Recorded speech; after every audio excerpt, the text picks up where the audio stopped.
Hi, Julie. Hello, Michelle. It's Hi, lovely good to morning. see you. And you too, your lovely smile. Welcome to the Crystal Cabin for Network She and the Mothership for our Health and Wellbeing Academy. Great to see you here this morning. Do you want to introduce yourself and let everybody know what makes Julie happy? Gosh, what so many things. So, I'm Julie, and God, it is one of those really difficult questions, isn't it? What makes you happy? I know my family make me happy. My cat makes me happy. Making a difference makes me happy. Oh, that's And lovely. breaking rules. You know what? Absolutely, just challenging the norms makes me very happy. That's what gets me excited, and the butterflies in your stomach. Oh, Um, fantastic. yeah. That's different. Not heard anybody say that before, but I'm loving that. I can see this is going to be a really good conversation. It may Great go on for more start. than an hour. Yeah, then just keep our eye on the time, absolutely. So do you want to give us a little bit of detail about your background, Julie? Where's Julie come from? Right, Julie originally was actually a Geordie, and though I've lost my accent over the years, I've become a bit of a chameleon because I've travelled so much. Left home at 15, left school at 15, no qualifications, nothing. I was a proper rebel, but really, I think more now, really unhappy in the school situation. My first jobs it was in a bakery, because I was always hungry and it would feed me. And my second job in the evenings was in a bar, because I like to go out and party, and I got free drinks. Oh, fantastic. So as you can tell, I'm a very practical person. Everything I do has an outcome. Love it. When I was 17, I left the UK and went to Greece. I lived in Greece for 5 years. Started as an au pair, learned the language, loved the community. Absolutely adore the community out there, how everyone looks after one another, and how families really are families. And then I did some crazy things. I became a croupier on a boat sailing to Egypt. Went over to New York and worked in New York for a few months. Did a bit more traveling. Then came back here. And yeah, it was mad, because in school they'd always said, oh, if you're the one, like going to childcare, you're not worthy of anything else. Do you know what I mean? And that's so wrong. And that's always been, I think, one of my really massive motivators is basically, sod you, I'm going to prove you wrong. Fantastic. And one of the other things I think starting off was very much about, I had an auntie who's Down syndrome, and she was always put away, never seen in the streets or anything. And when I came back, I'd seen so many inequalities, and one of my things was, I'm going to open a nursery, I'm going to open after school clubs, and they're going to be completely integrated. And we are going to have children with additional needs, we're going to have children from private backgrounds, children from economically deprived backgrounds, because we are all equal. Oh, fantastic. And Very much a free spirit, Julie. I'm loving this. you're very, very much a free spirit. So cutting a long story short, because I'm 52 now, and it's been a long history, and it's been incredible, actually, the journeys that I've been on. Do I like journeys? You live each day. I remember one night sitting down and just writing down what my values were, where I was going to go, what I was going to do. And I left that piece of paper in a drawer, and I found it a couple of years ago. And on it was, right, I am going to have a day nursery.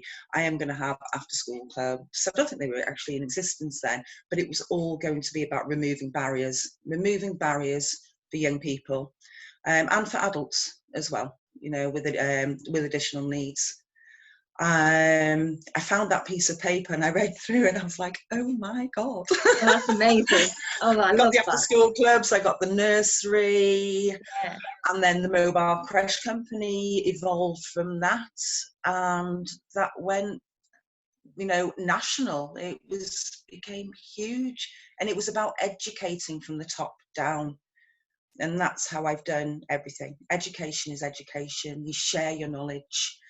And I'm very, very, very proud of what we've achieved, because it's not just me, it's me and the team as well. And Fantastic. Well, you should be. Absolutely should be. Well done. It's an amazing story. So inspirational. You've got so much drive and ambition and that grit that I'm going to do. This lovely story that you wrote all these your values down and the things you wanted to achieve and put them in a drawer. That's like having a vision board and manifesting it because it's your true Yeah. from heart's desires. Perfect, absolutely beautiful. So that's lovely intro into where you're now. So tell us about the companies that you run now, where you got your name from. You talk about your team. Okay. Go for it. Well, the first company I had was called Happy Hours, and that was because I used to work in a pub.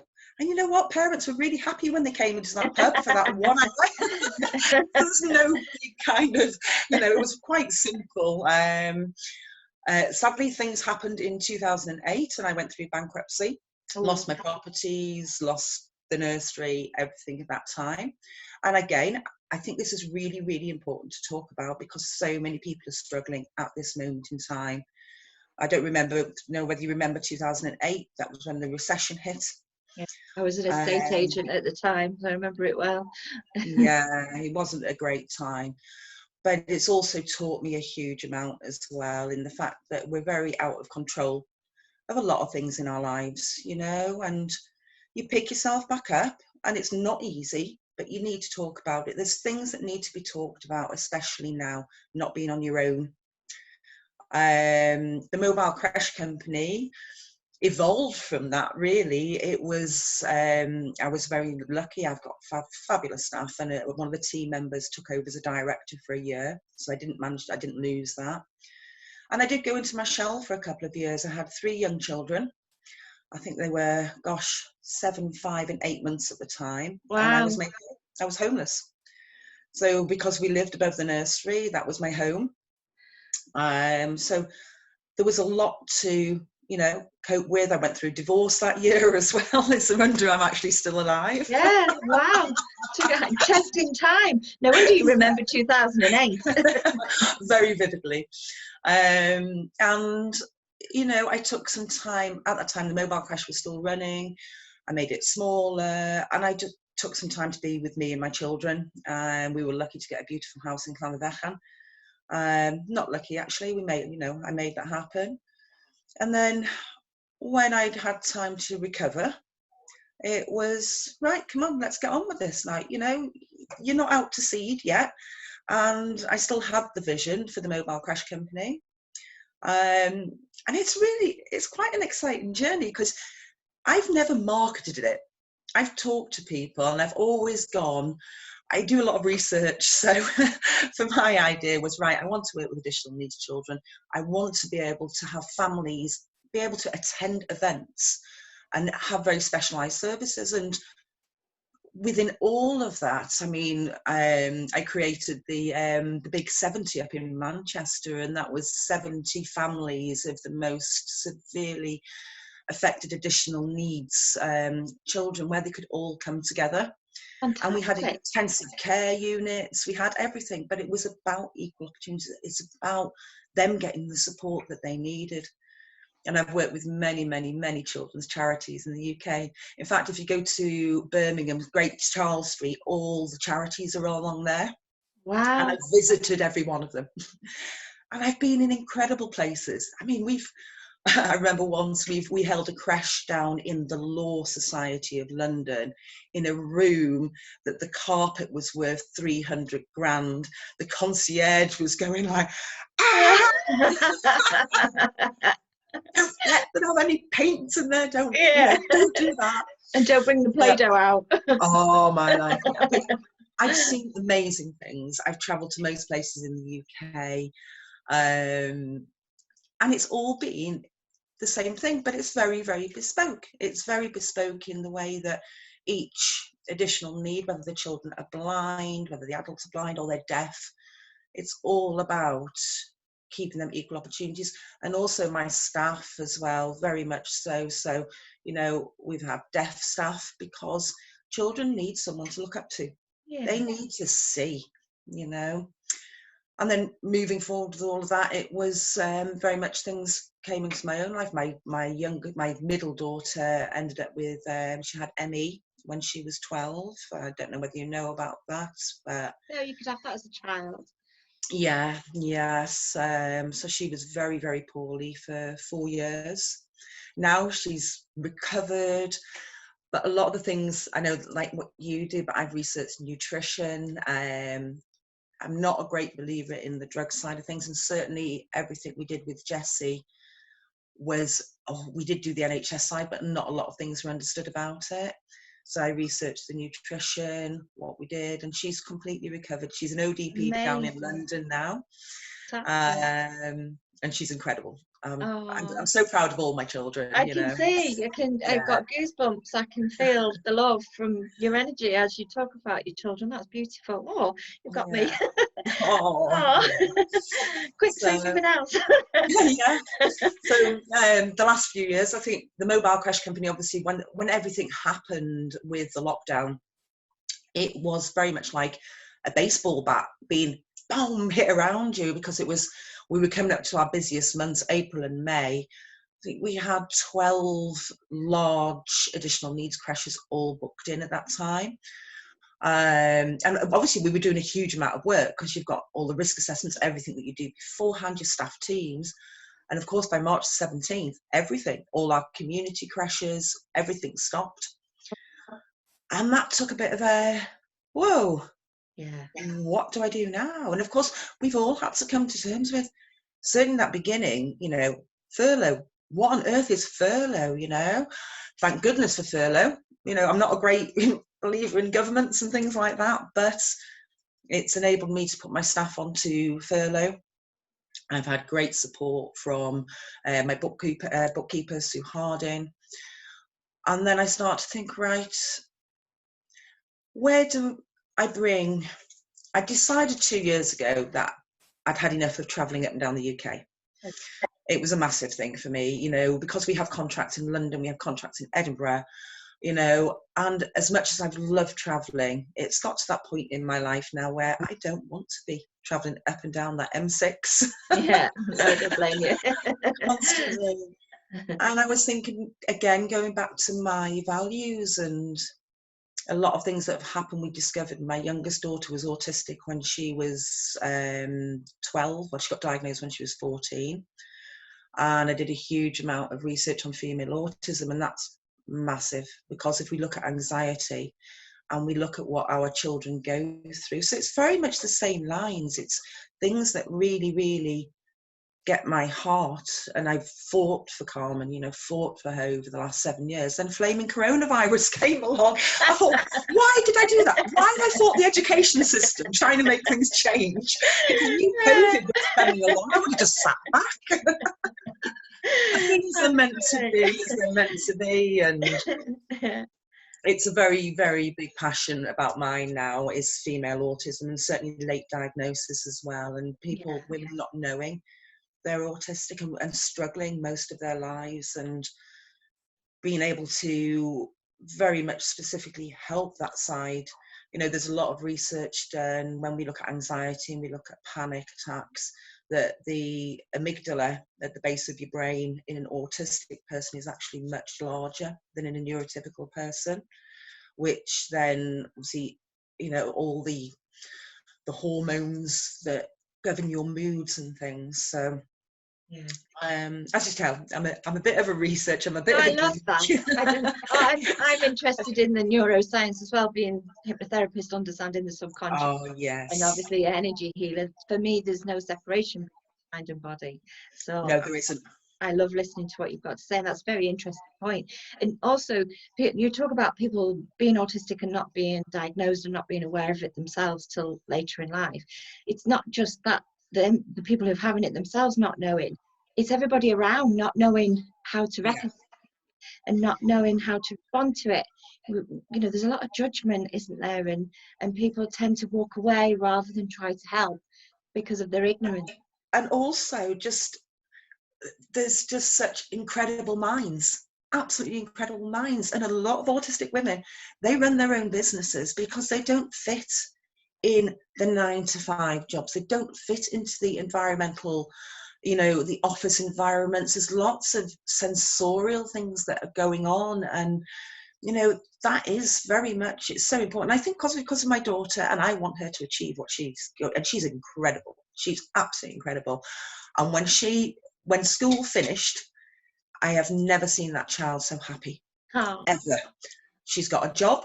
She's loves it. She's earning her own money. It is incredible the last 6 months. So much out of this that's happened to us has actually really been positive. yeah, Very, very, very positive. yeah. It's been a massive time for reflection.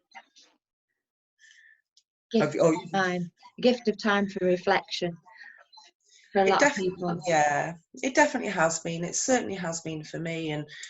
And I've developed the coaching den for women, and that I think is going to be really, really special. This is something, but I'm taking it slowly. For me, it's very much, you don't have to rush out there.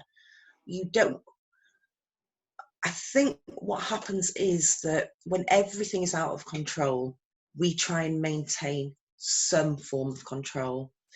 And one of the very difficult things about what's happening moving forward is we don't know that.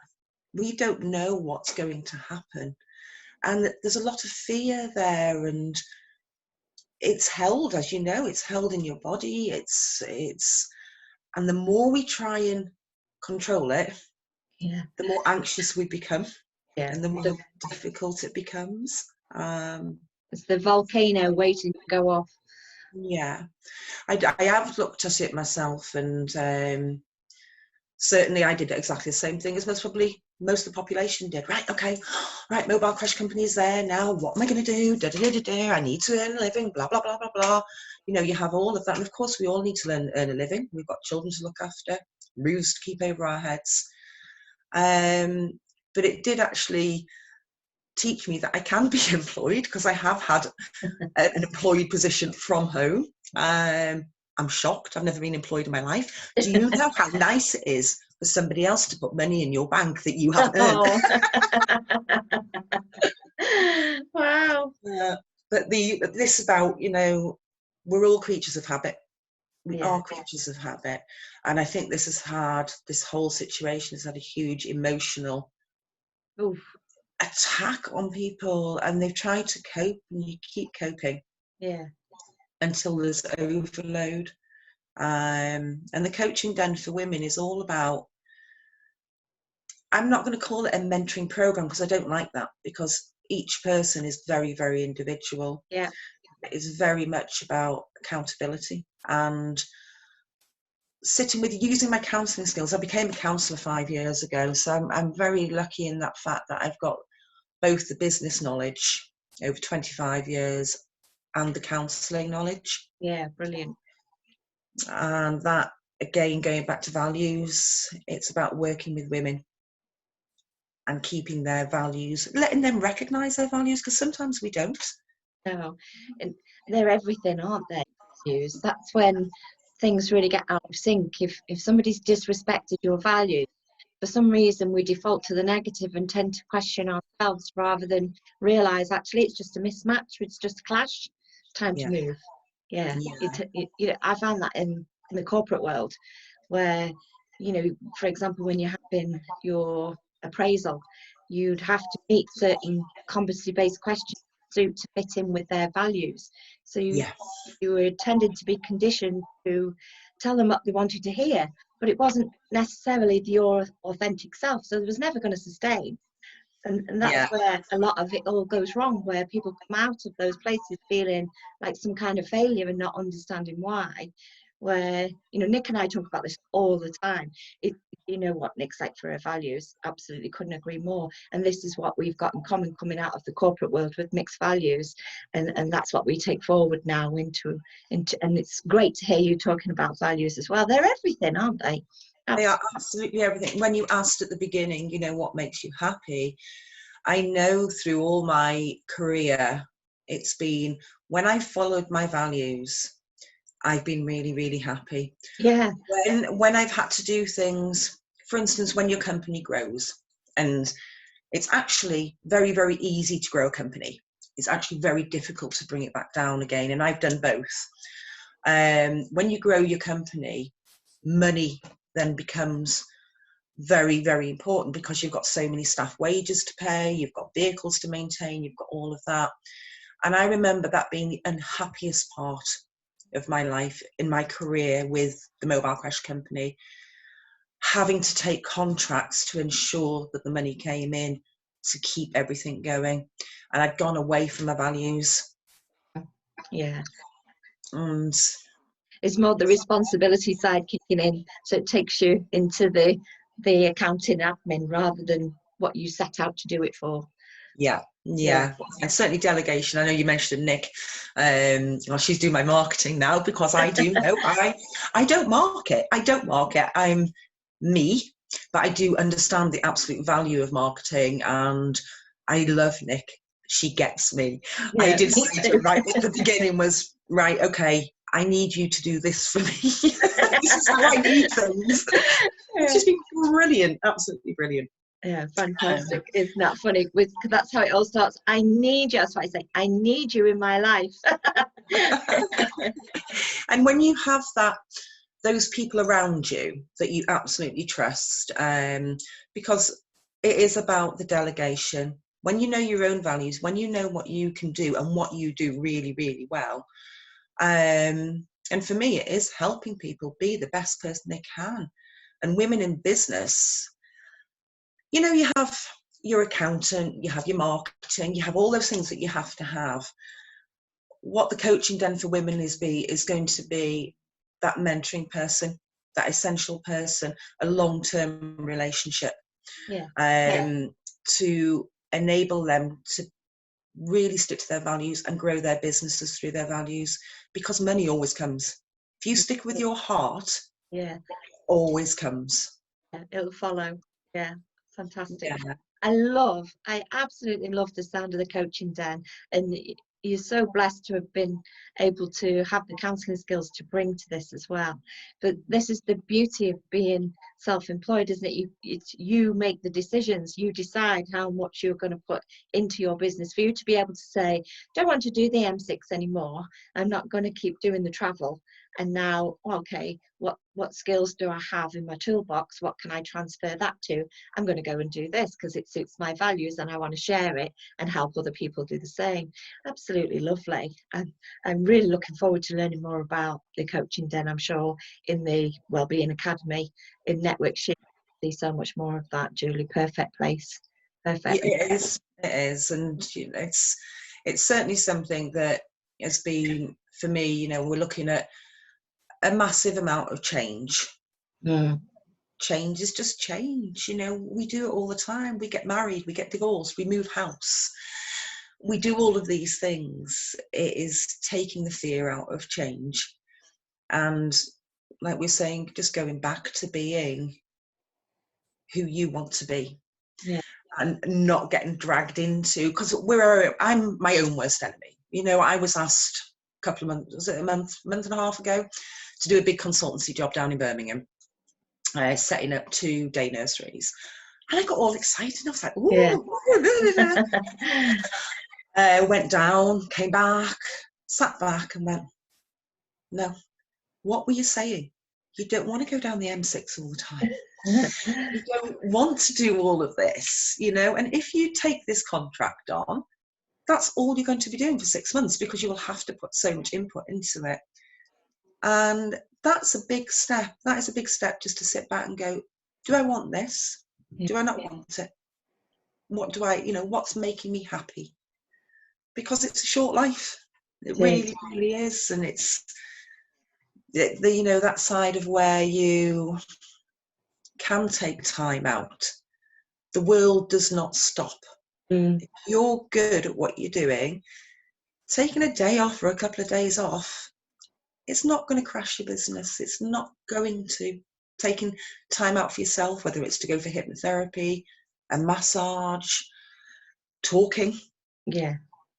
It's your most valuable asset. It really, really is. Your emotional health. Yeah. Contact, emotional health. Yeah. And community. Yes. I think that's one of the things in lockdown people miss, and yet it actually brought so many together. and made it bearable. But of all the important things of our values have just come to light, and hopefully that's been a time for reflection coming out the other side, that we've been able to recognize, think we were talking earlier, come back into it, bang, and then go, hang on a second, because we're able to recognize and make that decision, tap into, whoa, hold, slow down. I need to take a little bit, I need to step back and slow down a little bit. We get too hung up, I think, on comparing ourselves to others as well. You know, sometimes when you hear what somebody else is doing, this and this and this and this, and it gets a little bit overwhelming. I should be doing this. Well, no, we do things, as you say, we're all individuals. You're on your own path. You do what suits you at the perfect time for you. And if you need to take a step back, then take that step back. I think there's something about being of a certain age as well. Julie, do you agree? Absolutely. Yeah, we were talking about this earlier, weren't we? And certainly the discussions that, you know, we were having earlier about, you know, I've been going through the menopause since 45, menopause, and that makes, you know, there'll be so many women out there of a similar age, and they don't understand. I always thought it was, oh, hot flushes, this, that and the other. The psychological impact of the menopause is huge. I've always been a go-getter. I know I've always striven to do what I want to do, and I now realise that actually just sitting back and taking some time, because it's hormonal as well. You know, I always think that, you know, years ago, like last century, we'd be dead by now. Yeah, we would have had our children. And maybe this is why the menopause is not talked about. It is huge. For me, it's manifested itself in anxiety, panic attacks, out of nowhere. It's been really, really debilitating, to the point where I actually thought I was losing my mind. And, you know, I've always said I wouldn't go on medication, always, because of my own personal background. I have no problem with anybody taking whatever it takes to help them. And I've actually gone on medication now, and I must admit 3 weeks down the line, I haven't had a panic attack. And that is huge. Yeah, makes you feel so much better. But it's obviously right for you. You've got to do what's right for you at the end of the day. Yeah, and it's a mixture as well of, you know, nutrition, keeping active, you know, all the other things that we do. But if it helps you get back in the driving seat for you to be you and do what makes you happy, then it's right for you. Yeah, absolutely right. Yeah. Menopause, you know, I was saying earlier, I've gone to that conference in Cardiff last year, over 100 odd women, and so many were saying the same. Comes out of nowhere. We're not really educated. The GP doesn't always know what the best action is for us, and we're pretty much just out to grass to get on with it, and we tend to suppress it and deal with it inwardly. And there's so many of those women that were in tears with such full emotion that they were amongst people that understood, and it was overwhelming for them to be in that environment, to actually feel like, not just me, I'm not alone, I'm not going mad. There's, you know, they were saying about the suicide rate of that age group just shoots up, and they do believe it's down to the menopausal symptoms and how it makes women feel, and yet we're really not educated about it at all. It's almost like we have gone mad. Oh, she's, you know, she's gone. Yeah, and people don't. I think this is one of the things that I really want to create, is start to have the conversations about the things that people don't talk about, the things that we hold inside because of shame, or, you know, a fear of, you know, somebody not respecting us, because respect is massive. We need that in our lives, don't we? You know, we've got a whole circular. We're not our businesses. We are us that have created that. And having those conversations, I won't shut up about that. I won't shut up about talking about bankruptcy and the difficulties and the emotional difficulties that go through that. I won't shut up about talking about additional needs, because it's important. Or the menopause, these things that we're all struggling with on our own. Yeah, and if it just takes one person, or we all start talking about the things, it takes that shame away, and it gives you that support that people are going through it. Yeah. As business women as well, we tend to go, like you say, you know, we look at everybody else, they're doing all of this, they're doing that. Social media is Oh, terrifying. It's yeah. terrifying. I hate it with a passion. It Yeah. overwhelms me. It can be overwhelming. There's an expectation from the social media. It sets the tone. Like, for instance, through the COVID corona, it created fear and urgency and Yeah, fear of the unknown, and that started everything off with that vibration. And yeah, the more attention we give to something, that, you know, the giving it energy, really, we're feeding the monster. yeah, And they know what they're doing. It's all manipulation, isn't it? But we seem to just follow it like zombies. But the difference it makes when you come away, you can breathe, and you can, if you take time to still your mind and still your body, you actually get clarity, and it you, doesn't seem quite so overwhelming. You can breathe it out rather than hold your energy field hopefully. close to. Yeah, fear brings the energy field in. Your shoulders come forward to protect your heart, and it does affect your breathing because it's not breathing out. We're not releasing. Yeah, so I completely agree with you about the social media. But yeah, you've got to be yourself as an individual and do what's right for you. And You yeah, do. reaching out, we seem to have this thing that it's a failure to ask for help, to need help, and it's okay to ask for help. You feel so much If better. we ask for help, then other people will ask us for help. And that is really, really important. I think we have to use that. You know, there's a lot, you know, you talked about fear, and there's an anagram for that, which is false expectations appearing real. And when we look at the media, we look at the news, even the language that they use is very, very manipulative. Yeah, Very manipulative.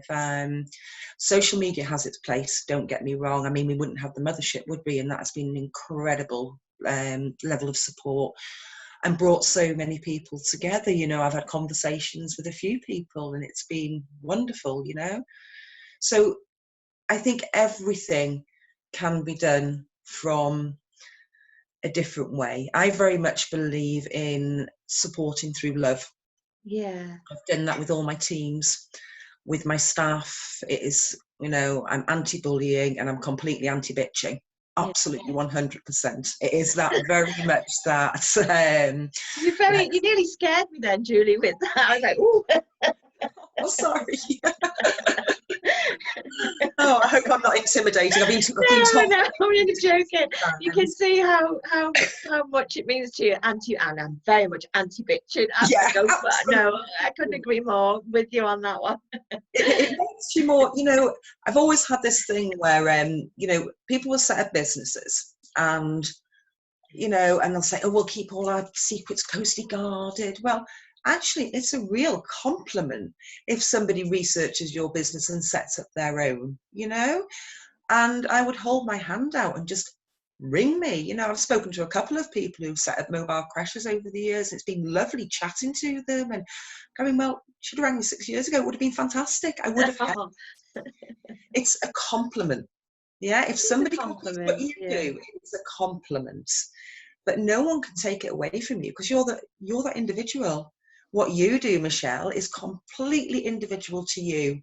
You have that energy. Other people might be doing it, but you're Michelle doing it. yeah, I agree with that completely. I'd say the same. I teach a lot of healing, and when they're coming through, of course, I'm setting them up in their businesses and then mentoring them as they go, and we're quite close. And it's almost like, well, do we need to sort out a postcode? Absolutely not. No, there's not enough healers in the world, and there's enough for everybody to go round. You know, you'll do what you do in your style, I'll do it in my style, and people will be drawn to wherever they're drawn to, and it's really not an issue. So I'm with you on that. We need to share the love. Share the love, share the knowledge. What is knowledge if it's just stuck in here? Knowledge is to be shared. Knowledge is to help other people along. And it's crazy how things happen. You know, you talk about this vibrational thing, and I'm such a believer in that because things that have happened in my life are incredible. You know, like I do talk about, you know, a lady from Nigeria flew over here to train with me, found me, you know, and she was a mini me, except she was black and 4'6", Yeah. and she had a day nursery called Happy Days, and mine was Happy Wow. Hours. You know, we don't have to manipulate the world. I know we feel that we have to sometimes to control it, but we don't, because if we let ourselves go and do what we do well, the opportunities always come. Always. Yeah. Like attracts like. Yeah. It certainly does. We were saying, I think, on our telephone conversation about, TV signals, Yeah. and I am very much a believer in that. If you bring out the positivity, if you're supporting people, it goes out there. People have conversations about it. You actually are doing everything you can from your lounge, and a lot of people are learning that now. Yeah. Of We've had to work from home. The energy can still go out there. course it You know, can. we can't see it. We can't see the TV signal coming in, or how an email gets to another email box. We don't see that. It goes through the air. Yeah. I've never done so much distance healing. You know, it's by intention. So if your intention is pure, then the frequency is It's good. so much higher. Yeah. So of course we can do so much from home. As the mindset is everything. Yeah. Mindset is everything. If we're open and ready to receive, then you will find your way, and it does follow you. If your heart's if your thoughts are aligned with your heart's desires, you're in flow. And when you're in flow, that vibration and that frequency is pure love. And So that is why our mental health is so important, because you can't make decisions and you can't be true to yourself if you're in fear and if you're not understanding what's going on for you. And that is why that support is absolutely huge. I've made the best decisions in my life when I've been calm. My mental health has been together. I've achieved masses when I've been anxious and frightened, and it stops you. Your mental health, it's like you say, it's all together. It's your mind, it's your body. And why shouldn't businesses? I think that should be something that is always there, along with your accountant. Your mentorship is so important. If you can go out there and find somebody that you look up to, and you can be with them and allow them to mentor you over a long period of time, then it stops the anxiety. You've got somebody who's going to hold your hand, somebody you can pick up the phone to and go, oh my God, what do I do about this? What's going on? You know, and that person will guide you to make the right decisions for you.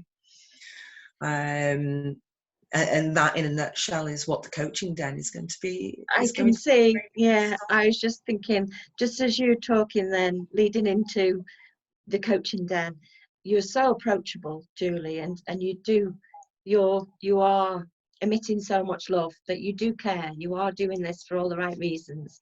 You do want to help. And you know, people couldn't be in better hands. It's been so lovely learning about your story, your drive, your compassion and your empathy. But you're you know, you really are out there to help people, and you're in the perfect place to do that. Absolutely amazing. Look forward to seeing how your business evolves. Coming out, coming out of COVID, we're on our way out. How's that been looking like for you, coming out of COVID? I don't see it as coming out now. I see it as a continuation. I think if I put my mind to it and went, okay, seeing us coming out of COVID, then I would put myself back into anxiety, because the world is a different place now. Yeah. And moving forward in that different place is going to be different, but it's only about change. I'm much more relaxed. I am not doing anything that I don't want to do. I've decided, you know, I'm not going to have huge teams of staff, as much as I adore my staff, and it's been a wonderful, wonderful learning journey. I'm going to have associates that I work with who I trust, and I'm taking time for me. And I think, let's just slow down, okay? Again, the whole media pushes you and pushes you and pushes you, and we're all thinking, oh my goodness. None of us, even before COVID, knew what was going to happen tomorrow. Nope. We didn't know that. Okay, and we still don't know what's going to happen tomorrow. We know what we've got now in this moment in time. We work towards what we hope will happen tomorrow, Yeah. and we take some time for reflection, you know, and put your security things in place. I'm very much a believer in Maslow's hierarchy of needs, and I don't know whether you've ever seen that, the Oh yeah. triangle. Yeah. Keep yourself safe emotionally and financially, because look at everything, how you can bring things down so that you're in control of your finances. That will help you emotionally. Look after yourselves in that way, and just take that time to slow down.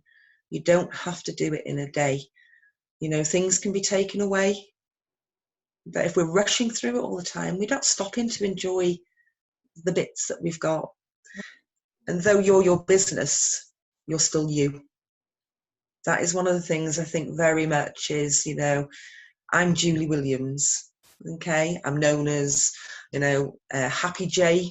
I'm known as MCCJ. I'm known as Mobile Crash, and we do get them labels, don't we, put on us because of what we do. Yeah. Inside, you're Michelle. I'm Julie, and we use all that knowledge and that support to move forward. We've got everybody has a huge amount of tools already in their kit. Yeah. They just need to find them and find their way that they want to move forward. Lovely. Really lovely advice. Thank you, Julie. I'm looking forward to when we can, I always say this, when we can play out again and we can all be together as part of the network tube when the time allows. And I don't think that'll be too far away, hopefully. But amazing. And I'm so blessed to be in this position to be able to have this conversation with you personally. And I know everybody listening is going to have really enjoyed meeting you as much as I have done. So thank you. Really appreciate that. Thank you, Michelle. It's And been lovely, really lovely, and really relaxed as well. yeah, So yeah. keep looking at your chakras behind you. And Yeah. And it's funny because they were hung there in decoration, but now all of a sudden I found myself working out of here temporary, and I'm talking to somebody across the room, and we begin to talk about chakras, and I can turn and go as if it was placed there deliberately. Here's one I made earlier.